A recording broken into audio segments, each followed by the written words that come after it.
Alrighty, so I have seen lots of people ask questions about getting a washer and dryer in their RV. So we just wanted to show everybody what we decided to get and why we love it and think that everybody should also have one who is looking for a washer and dryer. So this is the GE Profile. It's a ventless washer dryer combo. We got it at Lowe's. It also has a pet hair removal feature, which is really good if you have dogs or cats or anything with a lot of fur. To help get it out of your clothing. There's some kind of way that it functions where it blows the hair around and it kind of sucks it out before it does the washing and drying feature. So we really liked that.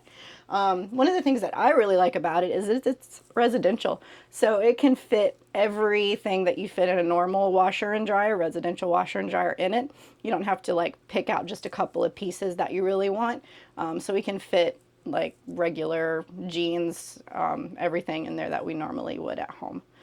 In addition to clothes, one of the things that we also wash in here is our bedding. We're able to fit our down comforter in this washer dryer and sheets and everything else like you would in a normal washer and dryer, which is just really great. You don't have to worry about going to a laundromat, and we can just throw everything in here. In addition, it also comes with an app for the washer dryer, which is really handy because it tells you whenever the load's going to be done. So we can be out and about, we'll get notifications that it's got 10 minutes left, or if we have something that we want to do, we know exactly when it's going to be done, so we can kind of plan our day accordingly. So that's one thing that I really like about it. And in the app, you can also add extra drying time or kind of change some of the functions that you preset in it. This is about 300 pounds. So when we put it in, we added these little, they're like little squishy things on the side here. We put them on the back of all of our furniture. I'll link it in the description below, but they hold 300 pounds, which is really great. So this, we've driven everywhere and this thing has not moved. It's also really heavy. It's 300 pounds, but this is just kind of an added thing to help us feel like it's secure. And it works really, really well. So those are a couple of things that I really like about this particular washer dryer. All right, so as per usual, I have a little bit of the technical aspects that I really like about this particular washer and dryer. I like to keep my black and gray tanks closed for obvious reasons, and I think that's what's kind of recommended. But we've learned that a load of laundry with this particular washer and dryer takes about a third of a gray tank. So it enables us to do 2 loads very comfortably with an empty tank before I go out there and kind of empty the gray tank and then we start over again. So that's kind of nice to kind of know, at least in the 3950, that it takes up about a third of the gray tank capacity. So one other thing that I will mention to you that I really like about the way Brinkley set this up, there are washer and dryer connections in the front bedroom, but there are also washer and dryer connections here in the garage. So that's a really nice feature. And the way that this was set up, I can very easily see all of the hoses. So when we first start a load of laundry, particularly if we've moved, I'll always take my hand and just kind of run it around the fixtures, the hot and the cold on both the washer side and the RV side, just to make sure there's no leaks and there's no water dripping anywhere, to make sure the drain hose is in its appropriate position. So it's nice being able to get back there and see that. In a home, most of the time you really can't see where the connections are behind the washer and dryer, so it's nice to be able to do that, and that we were able to sit this out far enough that we could actually do that. So that's pretty cool. The other thing I'll mention to you is that we actually had this, we purchased it at Lowe's. So Lowe's was able to deliver this to the campground for us, and they were able to bring it through the ramp and install it. They hooked up all the connections and everything. I think it was like a $30 delivery charge or something, but that was really nice to not have to take it to an RV place, to have RV specific things installed at $175 an hour or whatever the charges are. Much more inexpensive way to do it. And as Stacy mentioned, we love having a residential grade washer and dryer. It has really done great for us.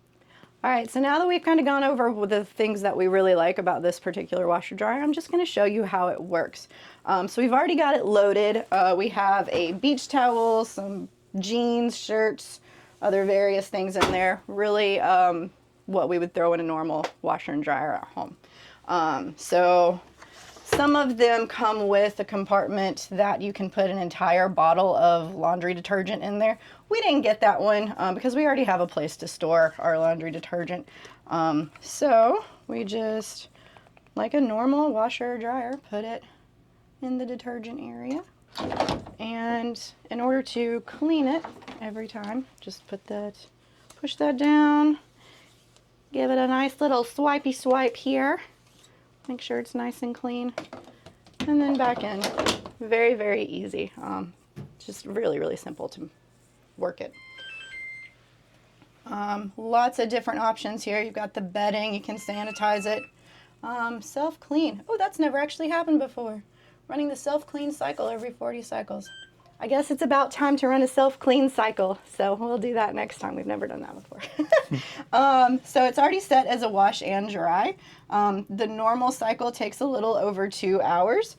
So in about 2 hours, we will have completely dry clothes.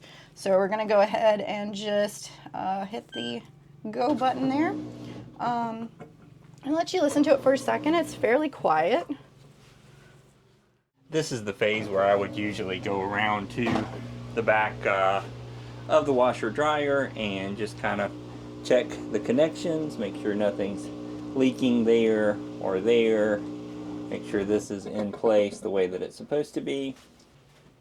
So it's just doing its sensing thing. We're going to show you about how loud the unit is when it really gets going and how much it shakes the RV.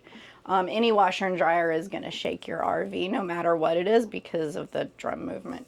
I would like to mention that with this being a ventless dryer, it dries a little bit different than a heated unit would. So at the end of the cycle, when you open up the door to get everything out, sometimes it feels like it's damp, but it's not. It's just cool because it uses cool air to dry everything. So I think the first time that we did it, it felt warm, which was great. A couple of times it felt a little damp, but you just take it out and you shake it and it's completely dry. So everything is done and it's dry after 2 hours. So just for reference, if it is a normal AC unit, it's about 70 decibels. And in the low profile, it's about 56 according to the Apple Watch. So reliable. So this is about the loudest that it will get. It's measuring 74 decibels at the loudest of that point. We'll also kind of bring out something to show you how much the RV shakes. He's a little perfect. We can use my bobblehead to show you how much the RV shakes. We'll stick him on the ground in here, and we'll stick him on the floor up in the main area just to give you a little idea about how much he shakes the RV.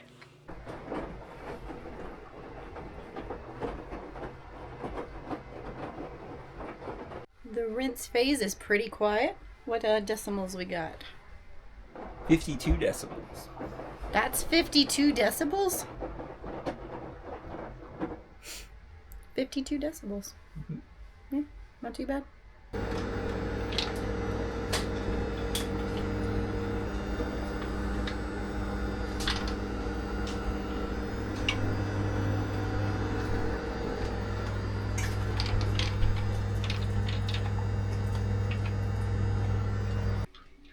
Billy, you're not helping the sound. Look. This is all about noise levels. Let's see. How loud is the dog? Do that? 80 decibels, Bella. You're louder than the washing machine. If the dog is louder than our washing machine, just get the washing machine. It's not that loud. Just saying.